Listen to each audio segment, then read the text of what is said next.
नमस्ते दोस्तों। तो आज हम बात करेंगे एक इंटरेस्टिंग टॉपिक पर। टॉपिक है इंडिया का ईवी मार्केट और नेपाल का ईवी मार्केट। दोनों में इस टाइम क्या फ़र्क है। दोनों कंट्रीज़ में ईवी एडॉप्शन काफ़ी फास्ट ग्रो कर रहा है, लेकिन अप्रोच और मार्केट डायनामिक दोनों अलग है। तो चलिए शुरू करते हैं। नेपाल में ईवी एडॉप्शन बूम पर है। अगर हम सिर्फ 2024 और 2025 फाइनेंशियल ईयर की बात करें तो नेपाल में जितनी भी फोर व्हीलर्स नहीं बिकी हैं उसका 70 से 75% सिर्फ ईवी कार्स का और ईवी व्हीकल्स का बिका है। मतलब अब वहाँ पर आइस गाड़ियाँ हम कहते हैं, जो पेट्रोल डीजल और सीएनजी वाली गाड़ियाँ, उनसे कहीं ज़्यादा गाड़ियाँ अब ईवी कार बिक रही हैं। उन सबको मिला भी दिया जाए तब भी ईवी कार्स ज़्यादा बिक रही हैं। अगर हम यहीं पे इंडिया की बात करें तो ओवरऑल, क्योंकि इंडिया का मार्केट बहुत बड़ा मार्केट है, तो इंडिया के अंदर जो ईवी कार्स जो बिक रही हैं वो टोटल कार्स का सिर्फ 2 से 3% ही बिक रही हैं। तो ईवी कार एडॉप्शन के मामले में नेपाल हमसे ऑलरेडी अभी काफ़ी ज़्यादा आगे है। अब बात करते हैं पॉलिसी की। नेपाल में गवर्नमेंट ने स्मॉल और मिड साइज़ ईवीज़ के लिए कस्टम ड्यूटी और एक्साइज ड्यूटी कम रखी है, लेकिन हाई पावर ईवीज़ के लिए जैसा प्रीमियम एसयूवी पर ड्यूटी काफ़ी ज़्यादा है, 60 से 80% तक है। अगर हम चार्जिंग इंफ्रास्ट्रक्चर की बात करें तो नेपाल में अभी तक 400 से 700 तक ईवी चार्जिंग पॉइंट्स हैं। अभी जब मैं पर्सनली खुद गया था नेपाल में तो हमने देखा था वहाँ पर लगभग शॉप्स बनी हुई हैं जहाँ पर 3 चार्जर आगे लगाए हुए हैं 40 किलोवाट के, 2-3 चार्जर पिछली गली में भी लगाए हुए हैं।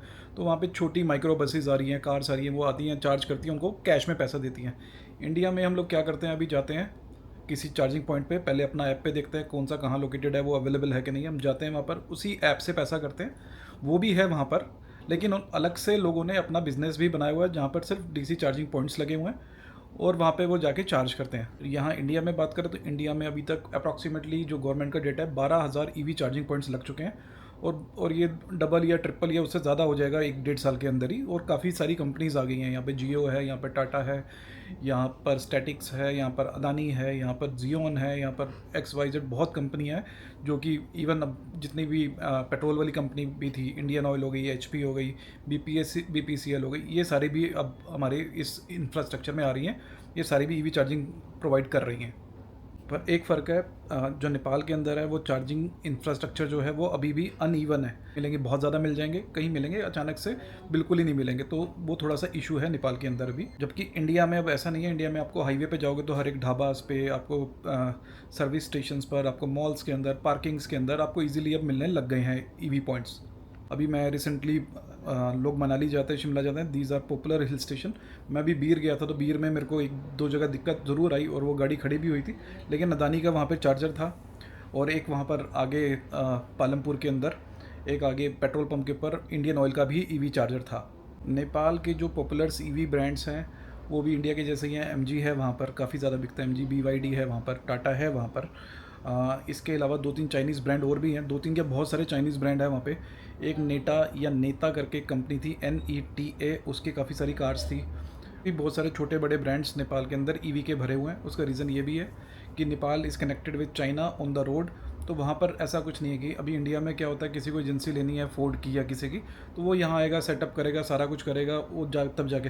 नेपाल में ऐसा कुछ नहीं है। वो लोग जाते हैं वहाँ से 10 कारें खरीदते हैं, 20 कारें खरीदता है कोई भी जाके, वो यहाँ पे आके उसका स्टोर बना देता है और वो बेचना शुरू कर देता है। ये मुझे ऐसे पता चला कि वहाँ पर एक मैं बस ड्राइवर से मिला था जो कि ईवी बस चला रहा था, तो उसने मुझे बताया कि यहाँ पर ये हैं बाबूजी हैं, वो जाते हैं, वो ले आते हैं और उसकी कारें, उसकी जो माइक्रो बसेज हैं जो 19 सीटर और 14 सीटर, वो भर भर के बिक रही हैं। और नेपाल के तरीके से देखा जाए, नेपाल काफ़ी ज़्यादा पहाड़ी एरिया है, तो वहाँ पर ईवी ज़्यादा सूट करती है। रीज़न कि ईवी के अंदर टॉर्क ज़्यादा होता है in comparison to petrol cars, तो इजीली वो पहाड़ पे चढ़ भी जाती है। तो उन्होंने बहुत अच्छा सिस्टम किया है। 50-60 किलोमीटर अगर एक बस जाती है, एक पॉइंट इधर लगाया चार्जिंग का, एक पॉइंट उधर लगाया, तो वो उनका 1-2 चक्कर लगता है, उसके बाद वो दोबारा वहीं पे खड़े होकर चार्ज करते हैं। और अच्छे फास्ट चार्जर लगे हुए हैं वहाँ पे, 40 किलोवाट, 60 किलोवाट के। तो ईजिली उनके लिए बहुत आसान हो गया बसेस में, जो पहले उनको, क्योंकि पेट्रोल महंगा है, लोग कहते हैं नेपाल में पेट्रोल सस्ता है, तो ये गलत है। नेपाल के अंदर नेपाली करेंसी के अंदर जो पेट्रोल का रेट है वो है 158 रुपये और डीजल का रेट है 146 रुपये, जो कि इंडियन करेंसी में काफ़ी ज़्यादा बनेगा, 100 रुपये के आसपास बनेगा पेट्रोल का। और अब हो सकता है आप अलग अलग स्टेट से कंपेयर करें, पर दिल्ली से मैं कंपैरिजन कर रहा हूँ तो नेपाल में पेट्रोल महंगा है। और दूसरी चीज़ है कि नेपाल में ईवी चलाना इसलिए भी सस्ता है, नेपाल में जो ईवी की कॉस्टिंग आती है वो अप्रॉक्सीमेटली इंडियन करेंसी में 5 रुपये यूनिट है सिर्फ। इंडिया में बहुत सारी प्राइवेट कंपनीज़ हैं जो कि 20 रुपया 25 रुपया चार्ज कर रही हैं आपसे। जो सरकारी कंपनीज़ हैं जो 14 रुपये से लेके 16.5 रुपये तक चार्ज कर रही हैं आपसे। कुछ कंपनी तो प्राइवेट ऐसे भी हैं जो आपको चार्ज करती हैं, आपका प्राइसिंग हो गया 21 22 23 रुपया, उसके ऊपर जीएसटी लगा 18%, उसके ऊपर वो सर्विस चार्ज भी जोड़ देती हैं। उसमें से एक कंपनी है FICH, जिनके आपको मर्सिडीज़ के शोरूम के बाहर चार्जर देखने को मिलेंगे।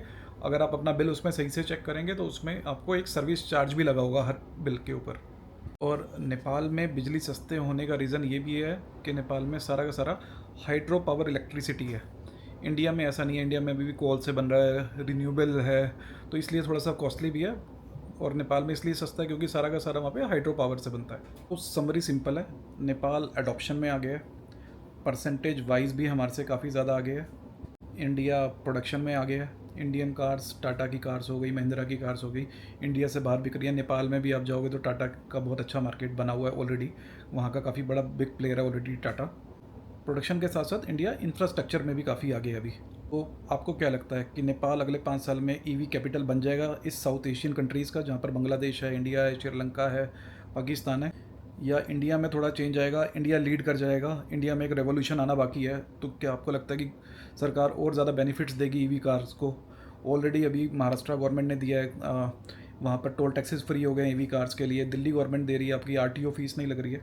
तो क्या लगता है कि इंडिया में ज़्यादा रेवोल्यूशन आएगा जल्दी?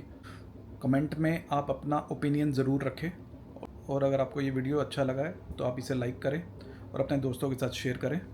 और प्लीज़ अगर आपने सब्सक्राइब नहीं किया है तो इस चैनल को सब्सक्राइब ज़रूर करें।